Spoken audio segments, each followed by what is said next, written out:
So guys, ನಾನು ಕೂಡ ನಮ್ ಗಿಲ್ಲಿ ಅಣ್ಣಗೆ ಓಟ್ ಹಾಕ್ಬಿಟ್ಟೆ. ಈ ವ್ಲಾಗ್ ನ ಯಾರು ಕೊನೆವರೆಗೂ ನೋಡಕ್ ಹೋಗ್ಬೇಡಿ, ನೋಡಿದ್ರೆ ಕಳ್ದೆ ಹೋಗ್ಬಿಡ್ತೀರಾ. ಇವತ್ ಬೆಳಗ್ಗೆ ಎದ್ ಬಂದು ಒಂದು ಟ್ರಿಪ್ ಹೋಗಕ್ ಪ್ಲಾನ್ ಹಾಕೊಂಡಿದ್ವಿ. ಅದಕ್ಕೋಸ್ಕರ ಒಂದು ಒಳ್ಳೆ ಸ್ಪೀಕರ್ ಹುಡುಕ್ತಾ ಇದ್ವಿ. ಬಳಗರ್ನಳ್ಳಿ ಸರ್ಕಲ್ ಅಲ್ಲಿರೋ ಶ್ರೀ ಸಾಯಿ ಮೊಬೈಲ್ ಶಾಪ್ ಗೆ ಬಂದ್ಬಿಟ್ವಿ. ಮನೆಯಿಂದ ಬಂದು ಸ್ಪೀಕರ್ ನೆಲ್ಲ ಚೆನ್ನಾಗಿ ಚೆಕ್ ಮಾಡಿ ಫೈನಲ್ ಆಗಿ ಈ ಸ್ಪೀಕರ್ ನ ಸೆಲೆಕ್ಟ್ ಮಾಡ್ಕೊಂಡು, ಯಾಕಂದ್ರೆ ಇದ್ರಲ್ಲಿ ಮೈಕ್ ಕೂಡ ಇತ್ತು. ಆ ಸ್ಪೀಕರ್ ತಗೊಂಡು ಕಾಲೇಜ್ ಐತೆ ಅಂತ ಬಂದು ರೆಡಿ ಆಗ್ಬಿಟ್ಟು ಎಕ್ಸಾಮ್ ಇರೋದನ್ನ ಬುಕ್ ಎತ್ತು ಬ್ಯಾಗಲ್ಲಿ ಹಾಕೊಂಡು ಸೀದಾ ಕೆಳಗಡೆ ಹೋದೆ. ಎರಡು ನಾಯಿಗಳು ನನ್ಗೆ ಅಟ್ಯಾಕ್ ಮಾಡೋದಕ್ಕೆ ಕಾಯ್ಕೊಂಡಿತ್ತು ಅಂತ ನಾಯಿಗೆ ಹೇಳ್ಬಿಟ್ಟು ಸೀದಾ ಬರ್ತಾ ಇದ್ರೆ ಏಮಂತೂ ನನ್ನೇ ಬಿಟ್ಬಿಟ್ಟು ಹೋಗ್ತಾವನೆ. ಆಮೇಲೆ ಸ್ವಲ್ಪ ಮುಂದೆ ಬಂದ್ರೆ ಇಲ್ಲಿ ಡಾಗೇಶ್ ಬೈ ಅವ್ರ ಫ್ಯಾಮಿಲಿನೇ ಇತ್ತು. ಆಮೇಲೆ ಆ ಡಾಗೇಶ್ ಬೈ ಎಲ್ಲ ಇನ್ಸ್ಟಾಗ್ರಾಮ್ ಅಲ್ಲಿ ಬರ್ತಾರಲ್ಲ, ಆ ಡಾಗೇಶ್ ಬೈ ಎಲ್ಲ ಇವರು. ಆಮೇಲೆ ಸ್ವಲ್ಪ ಮುಂದೆ ಬಂದು ನಾನು ಈ ತರ ಆಡ್ಬಿಡದ ಜಿಂಕಲೇ ಜಿಂಕ.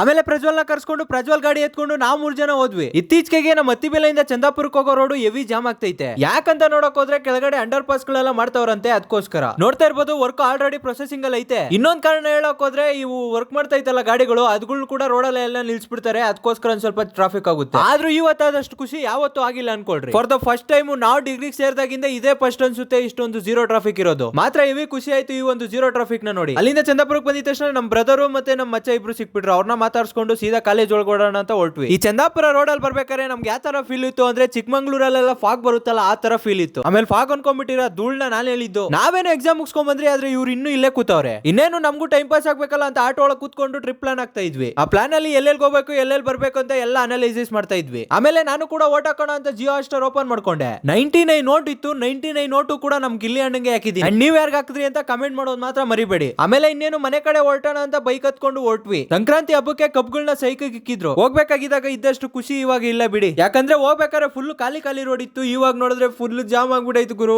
ಈ ಟ್ರಾಫಿಕ್ ಸಮಸ್ಯೆಯಿಂದ ಕ್ಲಿಯರ್ ಮಾಡಕ್ಕೆ ನಿಮ್ ಕಡೆಯಿಂದ ಯಾವ್ದಾದ್ರು ಐಡಿಯಾ ಇದ್ರೆ ಕಮೆಂಟ್ ಮಾಡಿ ನೋಡೋಣ. ಅಲ್ಲಿಂದ ಬಂದಿದ ತಕ್ಷಣ 45 ಮೂವಿದು ಬ್ಯಾನರ್ ಕಾಣಿಸ್ತು. ಈ ಮೂವಿನ ಯಾರ್ಯಾರು ನೋಡಿದಿರಾ, ಯಾವ ತರ ಐತೆ ಅಂತ ಕಮೆಂಟ್ ಮಾಡೋದು ಮಾತ್ರ ಮರಿಬೇಡಿ. ಹೇಮಂತಂಗ್ ಬೈ ಹೇಳ್ಬಿಟ್ಟು ಸೀದಾ ನಮ್ಮನೆ ಹತ್ರ ಬಂದು ಪ್ರಜ್ವಲ್ಗೂ ಬೈ ಹೇಳ್ಬಿಟ್ಟು ಸೀದಾ ಮನೆ ಒಳಗೆ ಹೋಗ್ಬಿಟ್ಟೆ. ಇಷ್ಟ ಹೇಳ್ತಾ ನನ್ನ ಚಿಕ್ಕ ವ್ಲಾಗ್ ನ ಚಿಕ್ಕದಾಗಿ ಎಂಡ್ ಮಾಡ್ತಾ ಇದ್ದೀನಿ. Thank you for watching. ನೀವೇನಾದ್ರು ಫಾಲೋ ಮಾಡ್ತಾ ಹಾಗೆ ವಿಡಿಯೋ ನೋಡ್ತಾ ಇದ್ರೆ ದಯವಿಟ್ಟು ಫಾಲೋ ಮಾಡಿ, ಸಪೋರ್ಟ್ ಮಾಡಿ. Thank you for watching.